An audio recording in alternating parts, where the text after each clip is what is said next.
Hello students, welcome to my YouTube channel. So students, आज हम पढ़ेंगे केमिस्ट्री सेक्शन के बारे में। किसके बारे में? केमिस्ट्री सेक्शन जो हमारी है साइंस की। आपको पता ही है कि साइंस में 3 सेक्शंस होती हैं, physics, chemistry and biology. Physics का हमने फर्स्ट चैप्टर कंप्लीट कर लिया था, वो था हमारा लाइट। अब हम पढ़ेंगे सेकंड सेक्शन के बारे में, वो है हमारी केमिस्ट्री की section.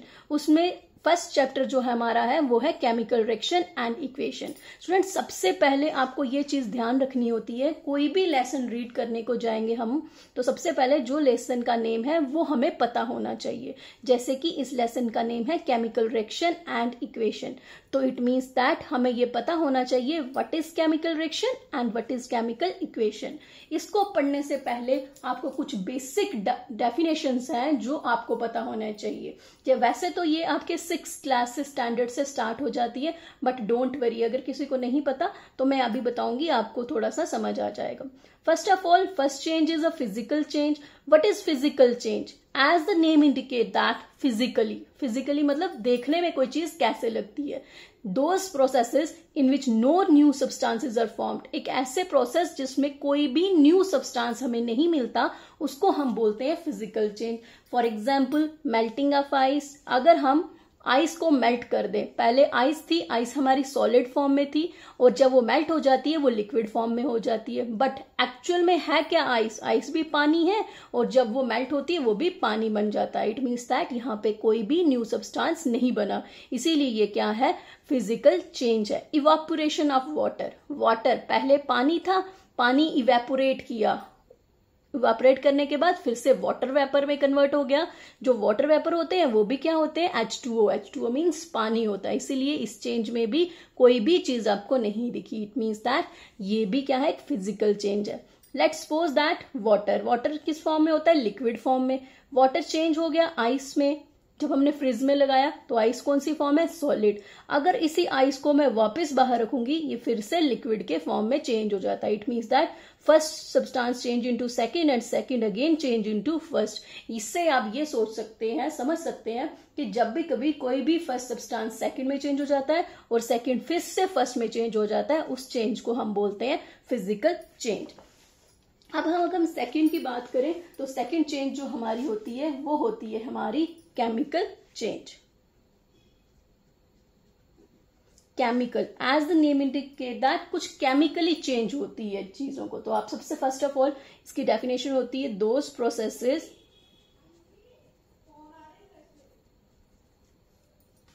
In which the original substance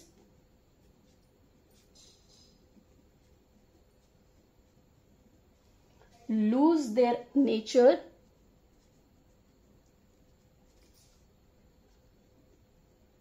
and identity and form new chemical substance.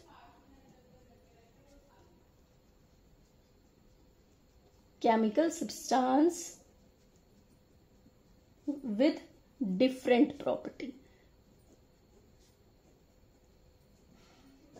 इसका मतलब क्या है कि केमिकल चेंज क्या होती है? एक ऐसी चेंजेस, ऐसे प्रोसेसेस जिसमें ओरिजिनल सब्सटेंस, जो भी ओरिजिनल सब्सटेंस होता है वो अपनी नेचर और आइडेंटिटी को लूज कर देता है, और वो क्या बन जाता है और क्या बनाता है? एक न्यू सब्सटेंस को बनाता है जिसकी प्रॉपर्टी बिल्कुल ही डिफरेंट होती है। उसको हम बोलते हैं केमिकल चेंज। ठीक है, तो क्या है केमिकल चेंज? एक ऐसी प्रोसेस जिसमें एक सब्सटेंस अपनी ओरिजिनल नेचर और आइडेंटिटी को लूज करके एक न्यू सब्सटेंस को बनाता है जिसकी प्रॉपर्टीज बिल्कुल ही डिफरेंट होती है।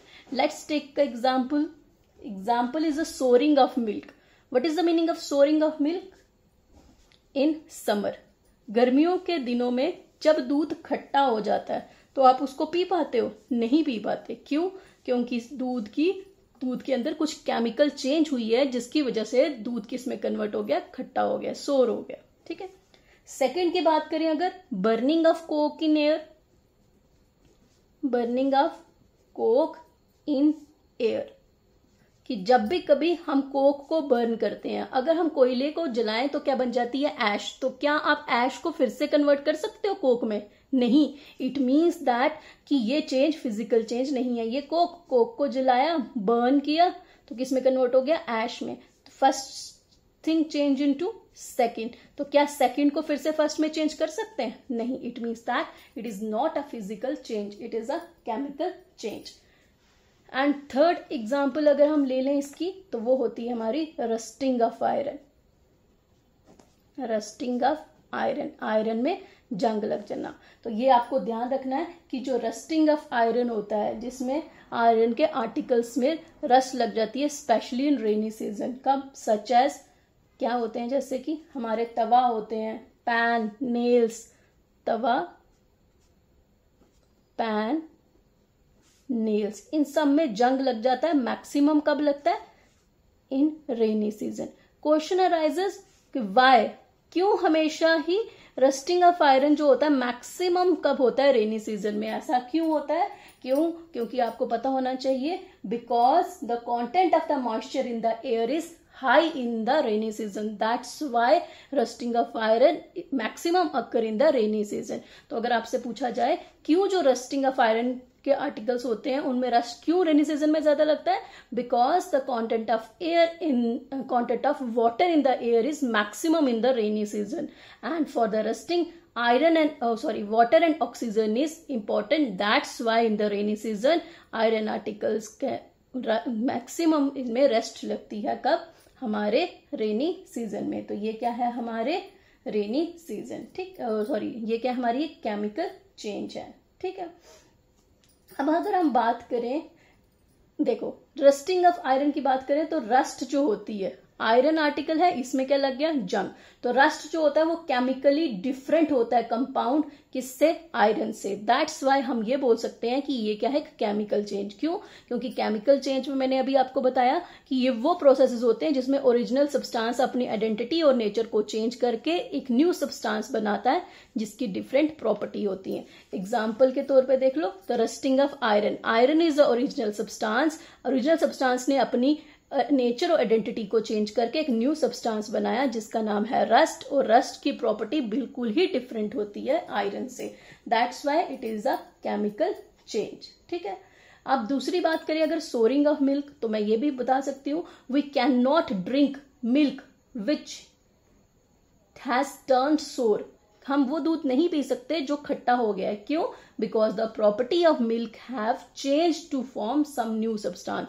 क्योंकि जो प्रॉपर्टी है मिल्क की वो चेंज हो गई है और न्यू सब्सटेंस में कन्वर्ट हो गई है। इसीलिए मैं बोलूंगी souring of milk is a chemical change. क्यों? क्योंकि खट्टा जब दूध हो जाता है तो उसके अंदर कुछ केमिकल चेंज हुई है जिसकी वजह से मिल्क की प्रॉपर्टी चेंज होकर कुछ न्यू प्रॉपर्टी में कन्वर्ट हो गई है। ठीक है।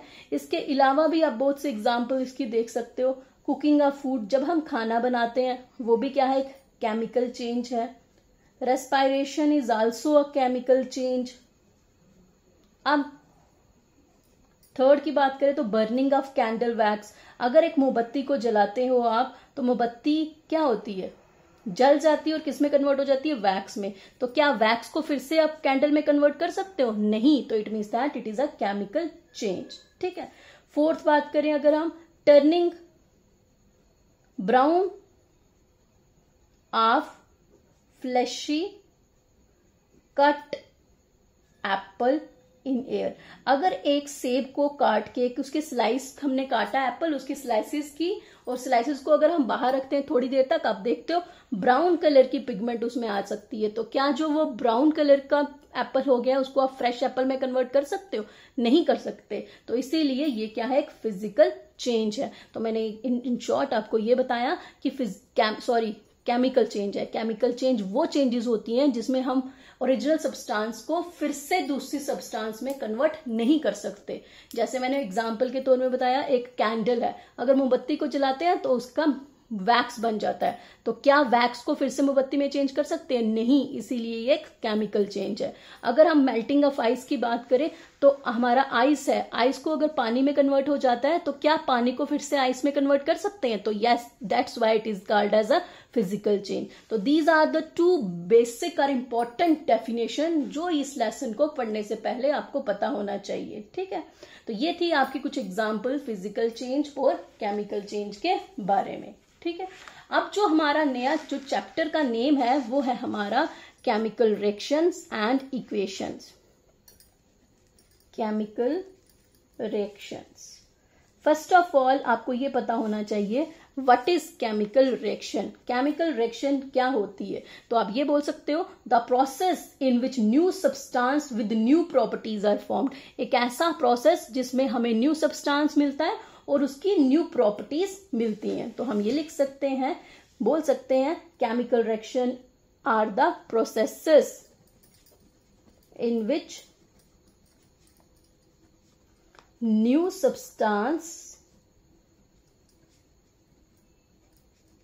substances with new properties are formed. New properties are formed. ठीक है, फर्स्ट इंपॉर्टेंट पॉइंट यही है कि एक केमिकल रिएक्शन एक ऐसा प्रोसेस होता है जिसमें हमें न्यू सब्सटेंस मिलता है और उसकी न्यू प्रॉपर्टीज होती हैं, उसको हम बोलते हैं केमिकल रिएक्शन। दूसरा इंपॉर्टेंट पॉइंट ये है कि केमिकल रिएक्शन जो होती हैं इट इन्वॉल्व केमिकल चेंज। इनके अंदर क्या होती है? केमिकल चेंज होती है। केमिकल चेंज के अंदर क्या, केमिकल रिएक्शन के अंदर क्या होती है? केमिकल चेंज होती है। ये भी पॉइंट पता चल गई हमें। तीसरा पॉइंट हमें याद रखना है कि जब भी कभी कोई भी केमिकल रिएक्शन होती है, during chemical reaction rearrangement of atom take place. क्या होता है? एटम का रीअरेंजमेंट करते हैं हम। क्या करते हैं? एटम का रीअरेंजमेंट। तो during chemical reaction rearrangement of atoms, rearrangement of atoms takes place between the reacting substances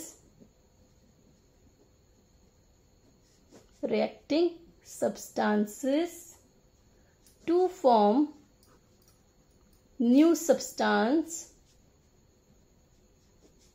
having different properties। अब क्या होगा?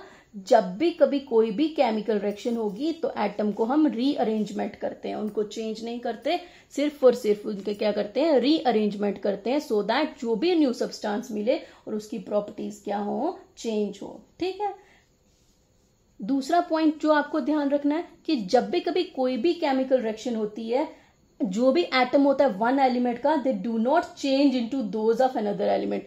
मैंने अभी आपको बताया एटम को हम चेंज नहीं करते, सिर्फ और सिर्फ उनका रीअरेंजमेंट करते हैं, एक जगह से दूसरी जगह में करते हैं, बट उनका चेंज नहीं किया जाता। ठीक है, किसमें? केमिकल रिएक्शन में। ठीक है, आपको इंपॉर्टेंट पॉइंट यही याद रखना है कि केमिकल रिएक्शन में सिर्फ और सिर्फ रीअरेंजमेंट होती है, किसकी? एटम्स की। क्लियर? अब जो केमिकल रिएक्शन होती है इसमें दो चीजें मोस्ट इंपॉर्टेंट होती हैं, एक होता है हमारा रिएक्टेंट और दूसरा होता है प्रोडक्ट। मोस्ट इंपॉर्टेंट जो है डेफिनेशन इस केमिकल रिएक्शन में वो इनकी है, क्या है? First one is a reactant और second one is a product. Reactant, as the name indicates that reactant तो means substances which take part in chemical reaction. ऐसे सब्सटेंसेस जो केमिकल रिएक्शन में टेक पार्ट करते हैं उनको हम बोलते हैं reactant. Substances which take part in chemical reaction, जो केमिकल रिएक्शन में चलते हैं उनको हम बोलते हैं रिएक्टेंट। और प्रोडक्ट क्या होता है? The new substance produced as a result of chemical reaction. कि जब भी कभी कोई भी केमिकल रिएक्शन होती है तो जो न्यू सब्सटेंस हमें मिलता है उसको हम बोलते हैं product. New substance produced as a result of chemical reaction. Most important, what is reactant? Substances which take part in chemical reaction are called as reactant.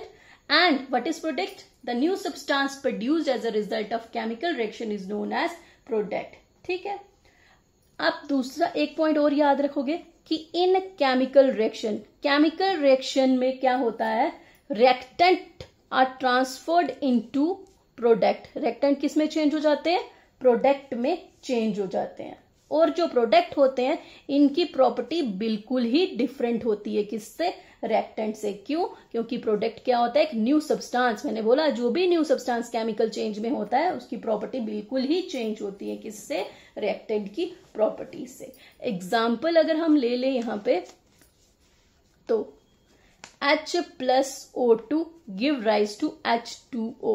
These both are the reactant and this one is known as product. H is a hydrogen, O is a oxygen. तो means जब hydrogen और 2 oxygen मिलते हैं तो बन जाता है water. तो वाटर की प्रॉपर्टी बिल्कुल डिफरेंट होती है हाइड्रोजन और ऑक्सीजन से।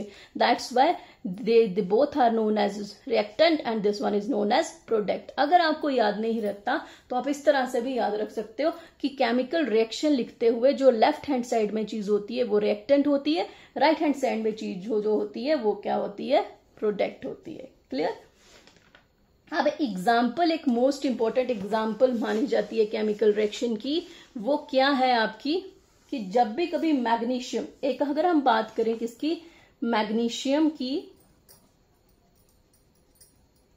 ये एक्चुअली होता कैसा, सिल्वरी व्हाइट मेटल होता है। मोस्ट इंपॉर्टेंट, अगर आपसे पूछा जाए what is the colour of magnesium, तो आपको याद रखना है सिल्वरी व्हाइट मेटल जो होता है उसको हम बोलते हैं मैग्नीशियम। ठीक है। अब मैग्नीशियम मेटल जो होता है वो साइंस लेबोरेटरी में भी मिल जाता है इन the form of magnesium ribbon या मैग्नीशियम वायर। तो आपको पूछा जाएगा कि मैग्नीशियम हमारी लेबोरेटरी में किस फॉर्म में मिलता है हमें, तो it is in the form of magnesium ribbon और Mg is a symbol of magnesium wire. इन दोनों फॉर्म में हमें ये लेबोरेटरी में मिल जाता है। ठीक है, क्लियर। अब बोलते हैं कि जब भी कभी हम मैग्नीशियम को रिबन को हीट करेंगे, कहा, it burn in air with a dazzling white flame to form white powder. ये कैसी फ्लेम को प्रोड्यूस करता है, व्हाइट को। तो ये भी इंपॉर्टेंट पॉइंट याद रखना है कि जब इसको हम जलाते हैं तो ये कैसी फ्लेम प्रोड्यूस करता है, व्हाइट कलर की फ्लेम को प्रोड्यूस करता है और क्या बनाता है, व्हाइट पाउडर बनाता है।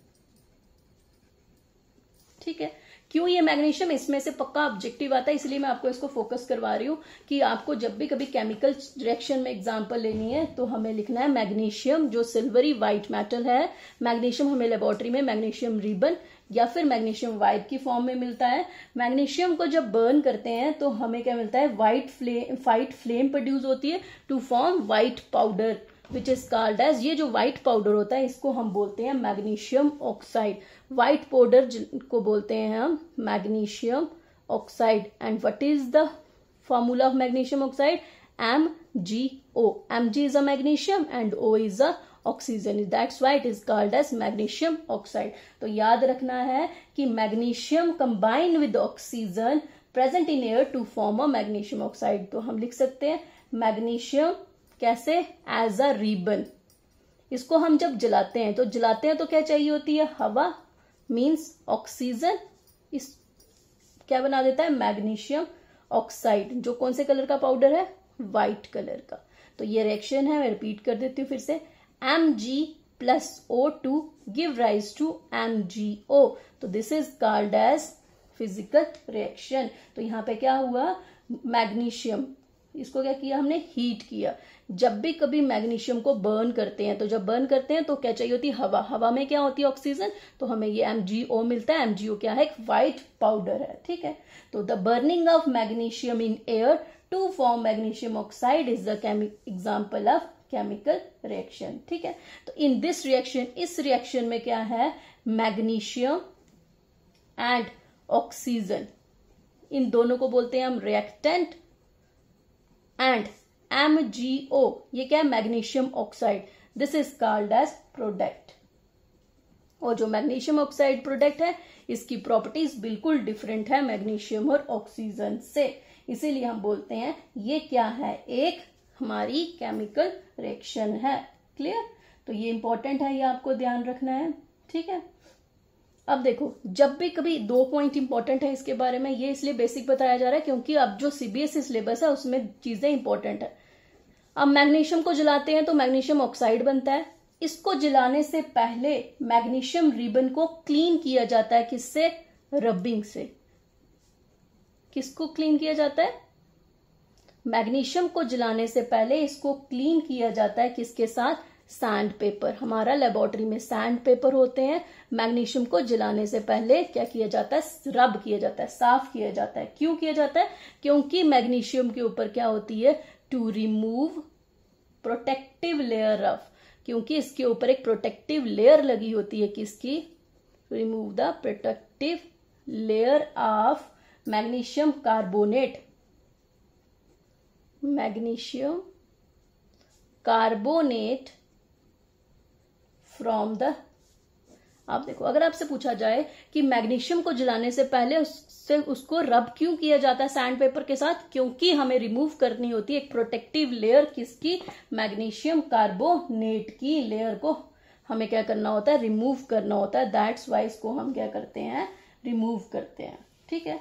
दूसरा पॉइंट एक और याद रखना है कि जो भी व्हाइट लाइट प्रोड्यूस होती है मैग्नीशियम, जब मैग्नीशियम जलता है तो व्हाइट लाइट, मैंने बताया आपको पहले, व्हाइट फ्लेम प्रोड्यूस होती है। जो ये व्हाइट फ्लेम प्रोड्यूस होती है, it is very harmful to the eyes. जो भी व्हाइट फ्लेम प्रोड्यूस होती है मैग्नीशियम के जलने से, वो बहुत ही ज्यादा हार्मफुल होती है आईज के लिए। इसीलिए मैग्नीशियम जो रिबन होता है should be burned by keeping it as far as possible from the eyes. इसीलिए हमें आंखों से दूर रखना चाहिए इसको। ठीक है। तो आपने ये पढ़ लिया कि केमिकल रिएक्शन की बात करें तो हमें एग्जांपल दी है मैग्नीशियम की। मैग्नीशियम एक सिल्वरी व्हाइट मेटल होता है। मैग्नीशियम हमें लेबोरेटरी में इन the form of magnesium ribbon या फिर मैग्नीशियम व्हाइट की तरह मिलता है। जब भी कभी मैग्नीशियम को हम बर्न करते हैं तो एक ब्राइट व्हाइट फ्लेम प्रोड्यूस होती है, जो क्या बनाती है? एक व्हाइट पाउडर को, which is called as magnesium oxide and its formula is MgO। Clear. अब हमने रिएक्शन लिख ली Mg+O2। Why it is written as O2? Because magnesium को हम जला रहे हैं। जब कोई चीज जलती है उसको जलने के लिए एयर की जरूरत होती है और हवा में हमारी ऑक्सीजन होती है, तो इसने बना लिया मैग्नीशियम ऑक्साइड। एक और इंपॉर्टेंट, जो भी इस रिएक्शन में Mg प्लस ऑक्सीजन है वो है हमारे रिएक्टेंट और MgO क्या है? हमारा प्रोडक्ट है। क्लियर। और एक इंपॉर्टेंट नोट इसमें यह ध्यान रखना है आपको, इसमें से ऑब्जेक्टिव आ सकता है कि मैग्नीशियम को जलाने से पहले उसको हमेशा रब किया जाता है सैंड पेपर से। क्यों? क्योंकि उसके ऊपर एक प्रोटेक्टिव लेयर होती है, किसकी? मैग्नीशियम कार्बोनेट की। उसको रिमूव करने के लिए हमें सबसे पहले उसको रब करना पड़ता है। दूसरा इंपॉर्टेंट पॉइंट कि जब मैग्नीशियम जलता है तो व्हाइट फ्लेम को प्रोड्यूस करता है, which is very harmful to the eyes. इसीलिए जब भी कभी हम मैग्नीशियम को बर्न करें तो कोशिश करें उसको आंखों से थोड़ा दूर रखने के लिए। ठीक है। अब अगर हम बात करें केमिकल रिएक्शन की, तो ऐसा नहीं होता कि केमिकल रिएक्शन सिर्फ और सिर्फ साइंस लेबोरेटरी में ही परफॉर्म की जाती हैं, बट बहुत सी large number of chemical reaction होती हैं जो हमारी डेली लाइफ में भी होती हैं। जैसे मैंने एग्जांपल बताई थी आपको, सोरिंग ऑफ मिल्क। दूसरा वही थी हमारी fermentation of curd from milk. तीसरी cooking of food, digestion of food in our body, process of respiration, burning of fuel, burning of candle wax, ripening of fruit. These all are the chemical change which occur in our daily life. अगर हम laboratory की बात करें तो magnesium की बात करेंगे। अगर हम कॉमन लाइफ की बात करें केमिकल चेंज की, तो आप कोई भी एग्जांपल दे सकते हो, कुकिंग ऑफ फूड दे सकते हो, digestion of food in our body बोल सकते हो, कुछ भी बोल सकते हो। तो मैं यहां लिख देती हूँ छोटे से, केमिकल रिएक्शंस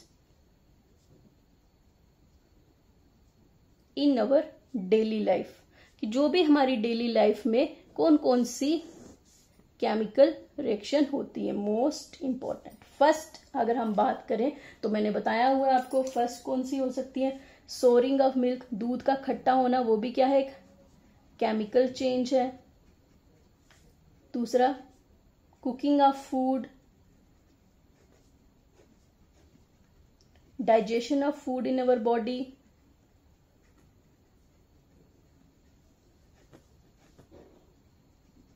ठीक है। फोर्थ वन की अगर हम बात करें, प्रोसेस ऑफ रेस्पिरेशन,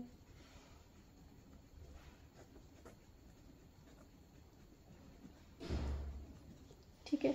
फिफ्थ की अगर हम बात करें तो फिफ्थ हमारी एग्जांपल ले सकते हैं burning of fuel,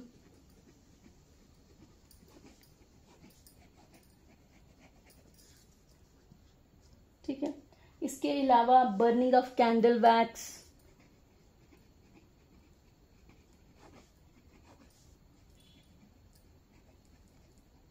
ripening of fruits का पकना, ये भी क्या है, एक केमिकल चेंज है।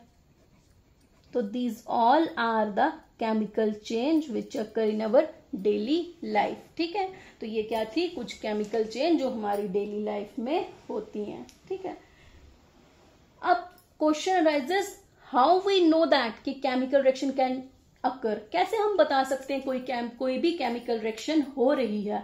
तो इसके लिए कुछ बेसिक कैरेक्टरिस्टिक होती है केमिकल रिएक्शन की, जिससे हमें ये इंडिकेशन होती है कि कोई भी केमिकल रिएक्शन हो रही है, ठीक है।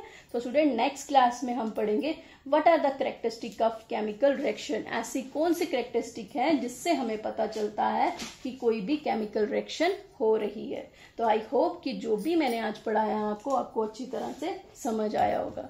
स्टूडेंट्स आई होप कि आप अच्छी तरह से इसको पढ़ोगे। फर्स्ट चैप्टर है आपका इजी वन है, अच्छे से पढ़ोगे तो आपको सब समझ आएगा। और लाइट चैप्टर का मैं एक बार फिर से बोल रही हूँ कि जो भी पढ़ता है सबसे पहले फर्स्ट जो भी मेरे लेक्चर हैं उसको पढ़िए, उसके बाद आगे पढ़िए। बीच से अगर पढ़ोगे तो आपको बिल्कुल भी समझ नहीं आएगी। तो क्या ये इसी तरह से केमिस्ट्री का भी मेरी ट्राई है कि 3 to 4 डेज में मैं इस चैप्टर को कंप्लीट कर दूंगी, ठीक है। तो अच्छे से इसको पढ़ो, कोई भी परेशानी है तो मेरे से पूछ सकते हो। तो स्टूडेंट्स ज्यादा से ज्यादा वीडियो को शेयर कीजिए, लाइक कीजिए और चैनल को सब्सक्राइब कीजिए। Thank you so much.